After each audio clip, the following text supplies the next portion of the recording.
Hi everyone, welcome back to my channel. My name is Catherine and this is Raspberry Reads. I've got a tag video for you today, and what I thought I would do is combine a tag that I was tagged to do with an original tag that I'm creating. And the reason for that is because I was tagged to do the April showers tag, and this was originally created by Sabrina at Beyond the Book Reviews. And Daniela from Uncommon Reader tagged me. I'll pop both of their channels in the description below. But the reason why I thought I would do kind of a mashup tag is because the day that I'm filming this is the last day of April. So it seems to me to make more sense to touch on a few of the questions that Sabrina came up with for the April showers tag, but then tell you a little bit about my May prompts, I guess you could say. So this tag I'm calling April Showers Bring May Flowers, as the saying goes. So yes, let's cover 5 of the questions that Sabrina mentioned in her original post. And then I will give you, I think I've got 6 of my own prompts for the second part of the tag video.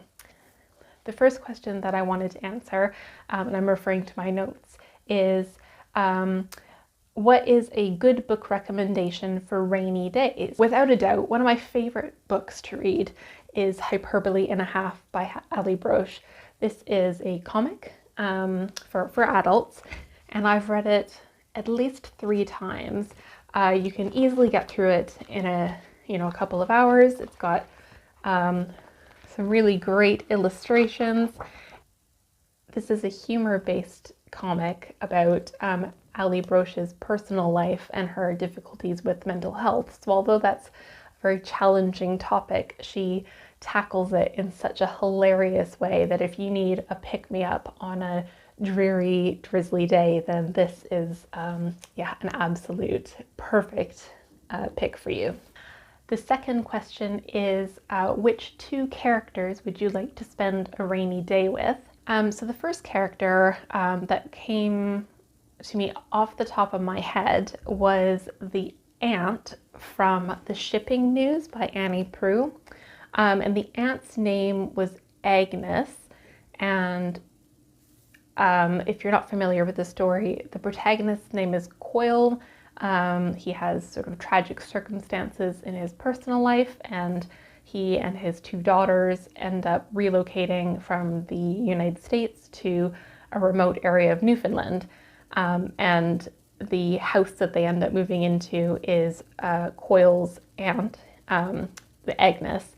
And so she's part of this story as well. And she's just such a captivating character, very strong-willed, quirky, and this is quite an atmospheric book. And I thought, you know what, if I was stuck in a drizzly day, I think Agnes from The Shipping News would be a very interesting person to have a conversation with. So the second person that I think I would like to spend a rainy day with is the character Rosemary from The Lido by Libby Page. This is a contemporary book that came out a few years ago, and Rosemary, her character is the older lady that frequents the Lido on a fairly regular basis and is quite a pillar of the community. And she seemed like such a lovely character, a lovely individual that, I think I would like to spend a rainy day with her. The next question that I wanted to answer was a book that has a rainy setting for at least part of it. And I thought of 2 books for this. So the first one was Jurassic Park by Michael Crichton. It's been a few years since, no more than a few years, it's been like a decade since I've read that. But from what I remember, and based on the film as well, there's a tropical storm that impacts the island where the dinosaurs are, and it's quite an atmospheric setting where the dinosaurs end up getting loose. And so yes, I remember I listened to it on an audiobook, but I remember there being quite a rainy, stormy setting.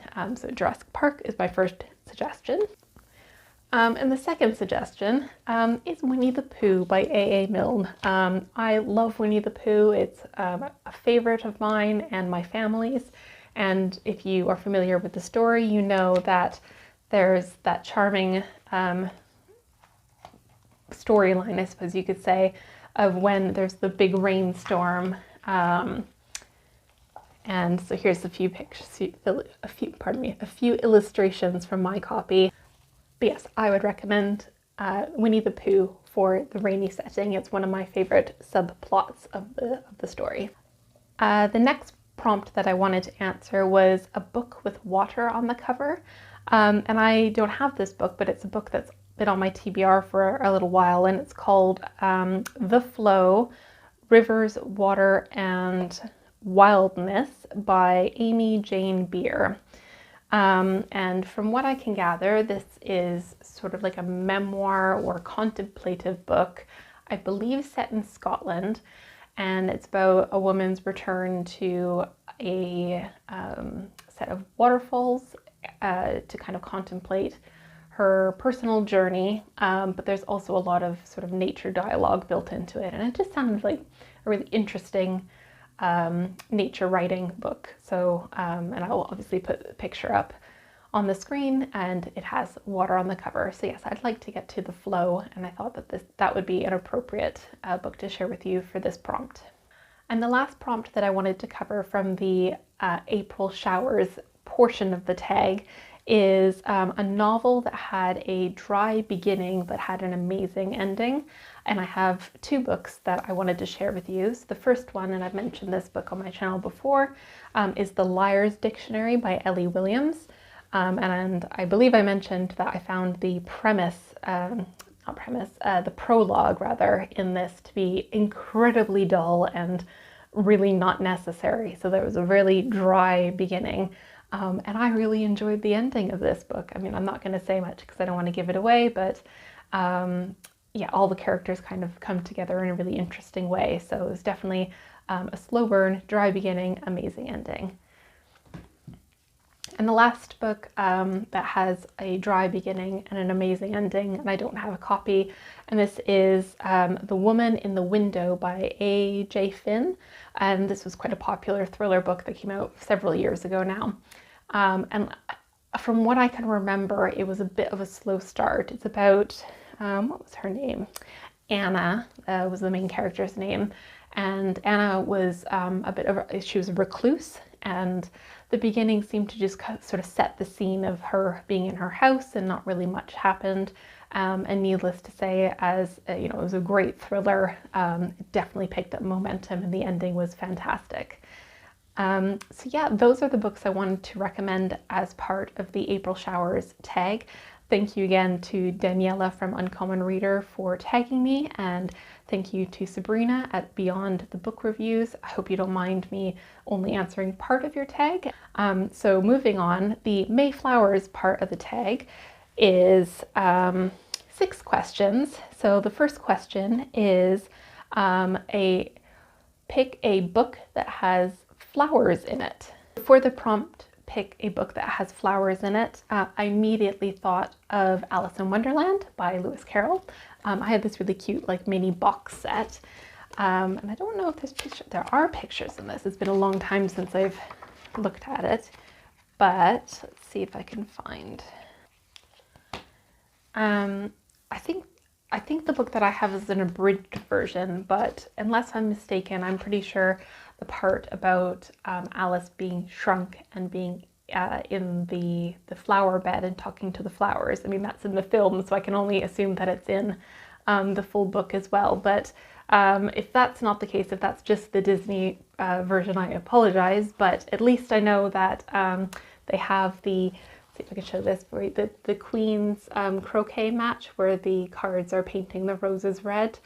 So there's some roses in a book in any case. Obviously, there's also classics like The Secret Garden that you could include for that prompt as well. The next prompt question is name a book that has a character with a botanical name. So either a plant name or a flower name, something like that. And I thought of Tracy Chevalier's Single Thread because the main character's name is Violet. and that book is about Violet, who's a woman in the post-war era, and she's trying to basically find her place in society, ends up moving to live on her own, and becomes very involved with the local church, and the church ladies doing embroidery for praying cushions, pew cushions, whatever they're called. But yes, Violet from A Single Thread. The third question is to pick a book that would be a perfect read for a warm spring evening. So a book that you could just grab and go outside, sit on your porch or in your back garden, maybe with a nice glass of wine, and then just enjoy the warm spring evening, May evening. And so I had two books that I thought would be good for this prompt. So the first one is Where the Crawdads Sing by Delia Owens. This is quite a well-known book. It was very atmospheric. I don't think it was specifically set in May, but there's a lot of detail about the main characters' drawings and interest in nature.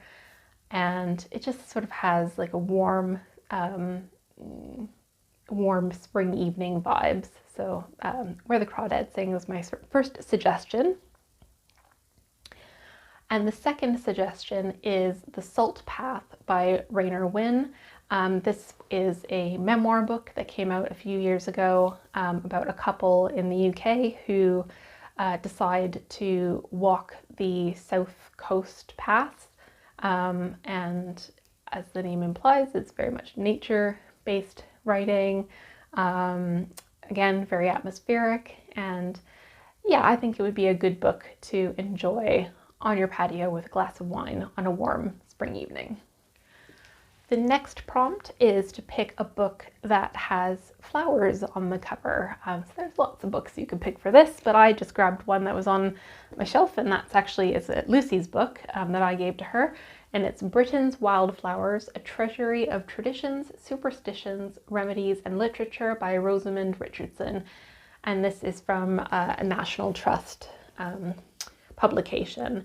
And this is just a really pretty book. It's got beautiful illustrations of botanicals on the front cover, and it's got all of the sort of common flowers and herbs that you would find in British hedgerows and that type of thing. So we've got agrimony there, and it goes into sort of the traditional use of them. As you know, this is very much sort of like what I did my research on for 18th century domestic medicine. And yeah, I just thought, what a beautiful book to share with you. The fifth question is, which character would you like to stroll through a garden with? And again, there's lots of characters you could pick, but I picked Inez from Hamnet. So she was Shakespeare's wife in this book, and she had herbal knowledge, and she had her own herbal garden. And I just thought, she'd be a really interesting person to walk through a garden with and learn lots about the medicinal uses of the plants that she was growing. So that's who I picked for that one.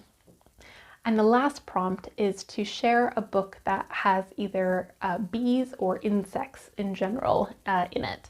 And I picked The Beekeeper of Aleppo. I don't have a copy, so I'll just pop up an image. And that is by Christy Lefton, I believe. And I read that, I think it was the second book that I read for our workbook club years ago. Such a powerful book. It's about Syrian refugees, and the protagonist, the refugee, is a beekeeper in Aleppo, hence the title. And there's quite a lot of discussion about beekeeping in it. So it's not specifically about bees, but I thought it was a worthy book to suggest here. So yeah, those are all the books that I wanted to suggest for the prompts in this new kind of mishmash tag, April showers bring May flowers. And I realized I should probably tag a couple of people since I just created this tag. So I'd like to tag Ellen at Ellen Made Books and Mary Andrea Belmont, I think the name is. I'll pop their channels in the description below. Obviously, if you'd like to do this tag, please feel free to do so, and share it with your followers as well. So that just leaves me to say that I hope you're doing well. I hope you had a good April, and I hope that you're headed into an amazing May. We've got 2 bank holiday weekends here in the UK, so I'm looking forward to a long weekend and hopefully some sunshine. But yes, I hope you're all doing really well, and I'll see you soon in a new video. Take care. Bye.